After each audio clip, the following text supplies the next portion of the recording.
വയനാട് ബത്തേരി മൂലംകാവിൽ fancy footwear കടയ്ക്ക് തീപിടിച്ചു. രാവിലെ കട തുറക്കാൻ എത്തിയപ്പോഴാണ് കടയ്ക്കുള്ളിൽ തീ ശ്രദ്ധയിൽപ്പെട്ടത്. ബത്തേരിയിൽ നിന്നും ഫയർഫോഴ്സ് എത്തി തീയണച്ചു. വിശദാംശങ്ങളുമായി വയനാട്ടിൽ നിന്നും ആഷിഖ് റഹ്മാൻ ചേരുന്നു. ആഷിഖ്, തീ എങ്ങനെ ഉണ്ടായി, അവിടെ എങ്ങനെ തീ പിടിച്ചു എന്നുള്ളതാണ് പ്രാഥമികമായ നിഗമനം. വലിയ നാശനഷ്ടം ഉണ്ടായിട്ടുണ്ടോ?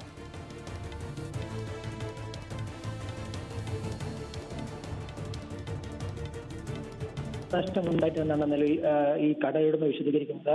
ഫാൻസി ഫുഡ്വെയർ കടയാണ്. അതായത് ഫാൻസി സ്ഥാനങ്ങളും ഈ ഫുഡ് വെയർ വിഭാഗം ചെരുപ്പുകളും കത്തി നശിച്ചിട്ടുണ്ട്. ഈ ഷോർട്ട് സർക്യൂട്ട് തന്നെയാണ് ഈ തീപിടുത്തത്തിന് കാരണമെന്നാണ് നിലവിൽ പ്രാഥമികമായി വിലയിരുത്തുന്നത്. ഇന്ന് രാവിലെ 7:30 ഈ കടയുടമ റെജിമോൻ ഈ കടയിലെത്തിയ സമയത്താണ് കടയ്ക്കുള്ളിൽ തീ പടരുന്നത് കണ്ടത്. പക്ഷേ അത് അണയ്ക്കാൻ കഴിഞ്ഞില്ല. തുടർന്ന് ഫയർഫോഴ്സ് എത്തി അണയ്ക്കുമ്പോഴേക്കും ഏകദേശം പൂർണ്ണമായും കടയുടെ ഉൾഭാഗം കത്തി നശിച്ചിരുന്നു. എന്തായാലും ലക്ഷങ്ങളുടെ നഷ്ടം തന്നെ നേരിട്ടെന്നാണ് ഇപ്പോൾ കടയുടമർക്ക് വിശദീകരിക്കുന്നത്.